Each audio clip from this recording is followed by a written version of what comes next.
Je vous souhaite la bienvenue à cette autre chronique prévention avec Guillaume Fortin de Promutuelle Assurance Montmagny-Lillet. Guillaume Fortin, bonjour. Bonjour. Ça va bien? Ça va très bien. Guillaume, on parle de poêle à bois. Parce que on est dans la bonne saison pour parler de poêle à bois. Oui, effectivement. Comment ça se passe? Est-ce que les gens utilisent bien leur poêle à bois? Je vous dirais qu'en majorité, oui. Il y a des gens là, qui... les nouveaux initiés au chauffage au bois vont peut-être avoir plus de misère, plus de difficultés. Puis à ce moment-là, nous autres, on va être là pour les conseiller. Être capable de donner des conseils pratiques pour comment chauffer un poêle, puis que ça soit sécuritaire aussi là, pour éviter des sinistres.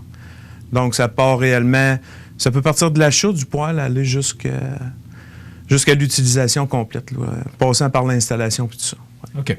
Bon, il y a différentes sortes de poêles, des homologués, pas homologués. C'est quoi d'abord homologué? C'est ça. Donc, pour faire une petite histoire, le poêle homologué, le poêle à bois avant n'était pas homologué. Puis dans les années 80, en 1980, est arrivé les normes pour le chauffage au bois. Donc, ces normes-là, ils ont fait qu'il y a eu des incendies avant.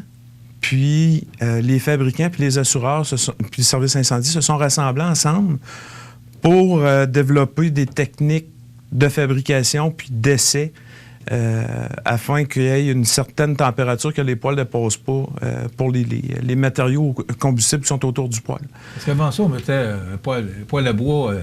oui, il y avait des... ça fait maison, là.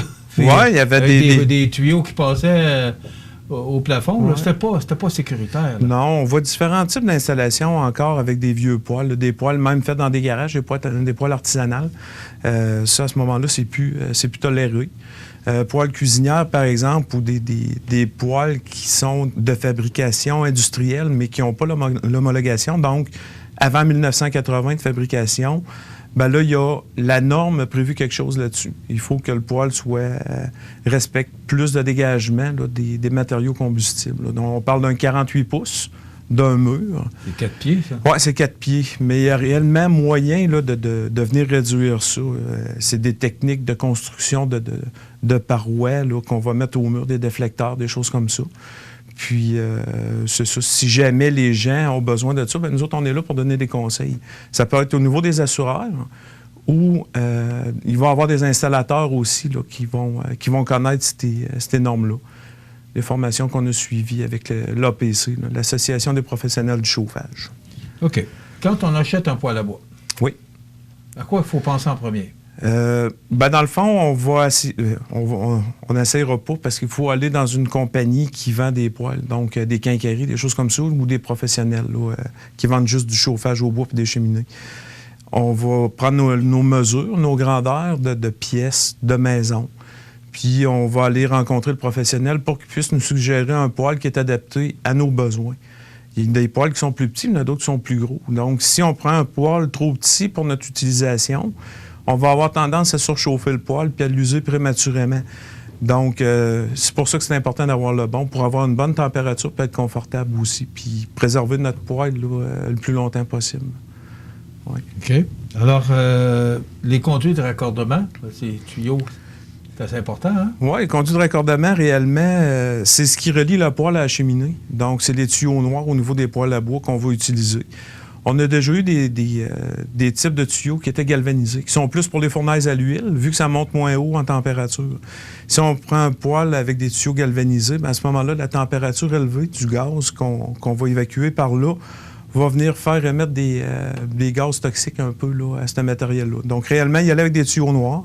Dans le tuyau noir, il y a du simple paroi, du double paroi. La simple paroi, ça demande un dégagement plus grand autour là, des matières combustibles. Donc, tout dépendant de l'espace qu'on a à respecter, on va être capable de respecter ça avec différents types de tuyaux là, pour que ce soit sécuritaire.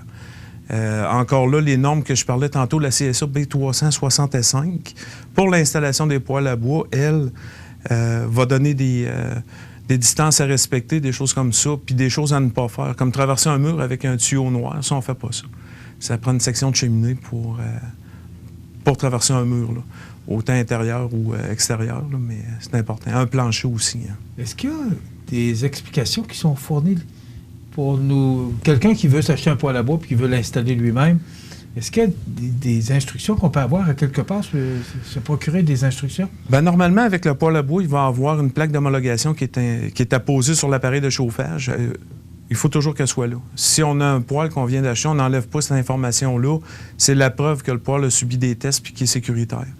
Sur cette étiquette-là, il va avoir toutes les distances à respecter, à partir du plancher, les murs, le plafond, le tuyau noir aussi, à quelle distance du mur il faut qu'il soit.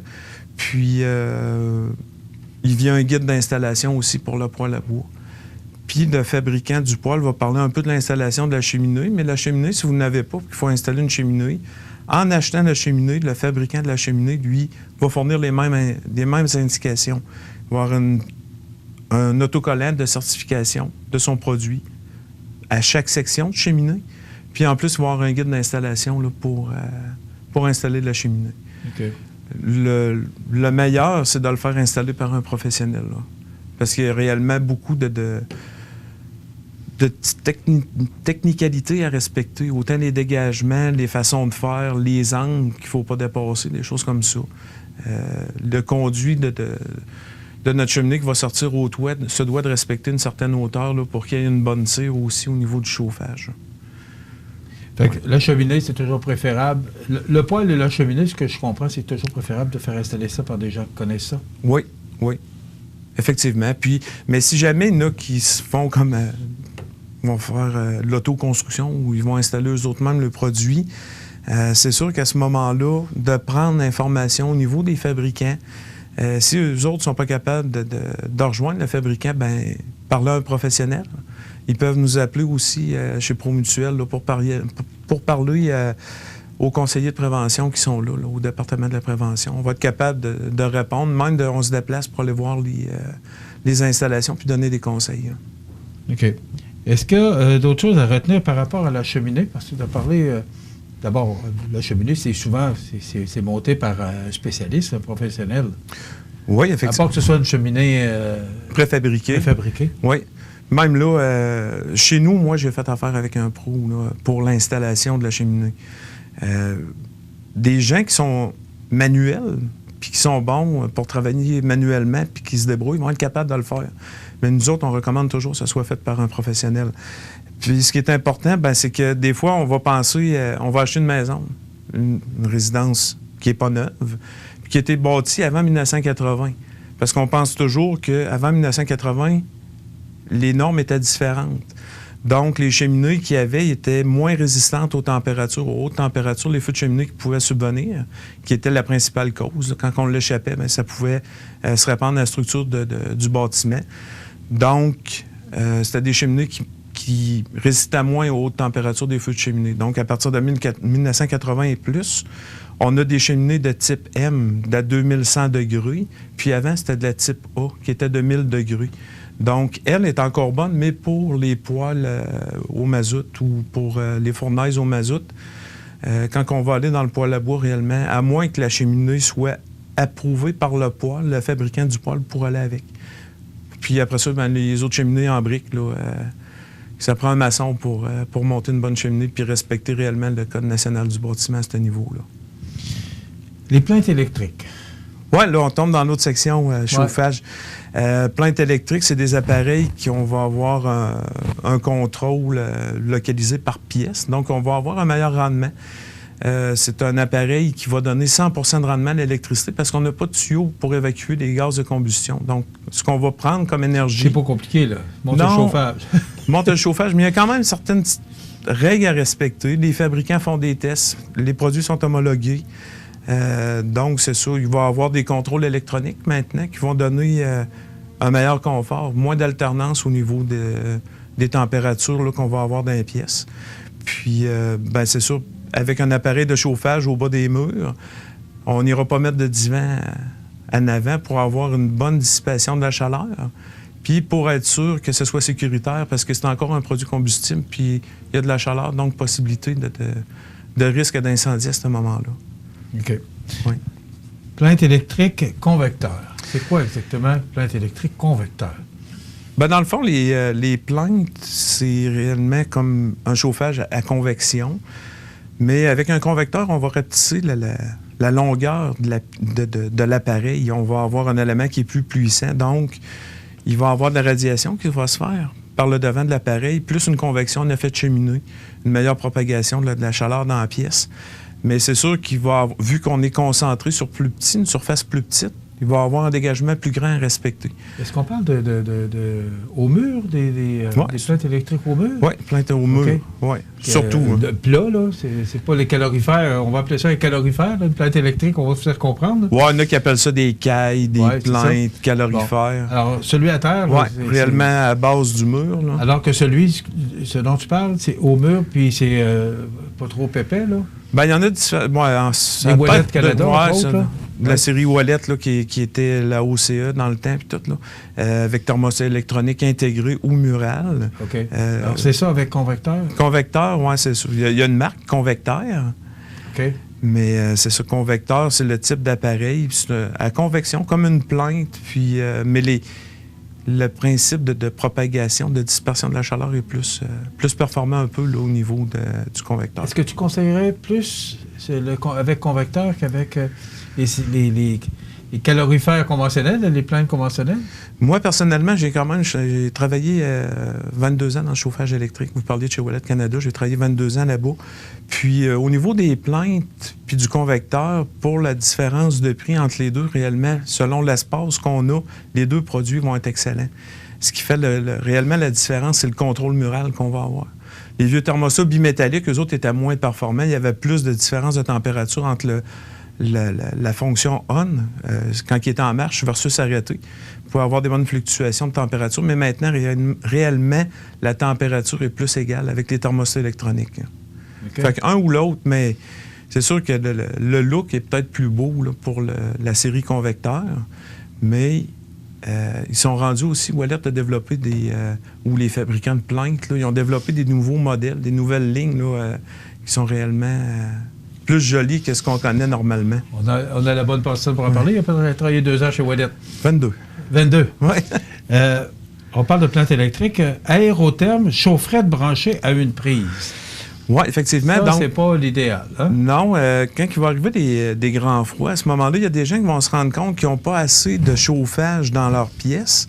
Ils vont avoir comme mesure, pour pallier à ça, de mettre des petites chaufferettes portatives avec une rallonge électrique, des choses comme ça. Fait que faut faire attention à ces produits-là. C'est quelque chose pour usage temporaire, seulement quand les gens vont être dans la pièce. Être sûr que l'appareil est à bonne place, pas dans un aire de circulation pour pas qu'on l'accroche, pour pas faire tomber le produit à terre, que ça soit sécuritaire aussi. Ça va pour les petits appareils portatifs. Nous aussi, qui ressemblent, c'est comme des infrarouges. Ça ressemble à un petit projecteur, là, style ventilateur qu'on a pour l'été. Puis, c'est des appareils comme ça qu'on parle. Après ça, les aérothermes, il va y avoir des aérothermes de construction. Il y en a qui vont avoir tendance à vouloir mettre ça pour chauffer tout l'hiver avec. Mais encore là, selon les fabricants de produits, c'est pas un appareil qui est fait pour être utilisé de façon permanente.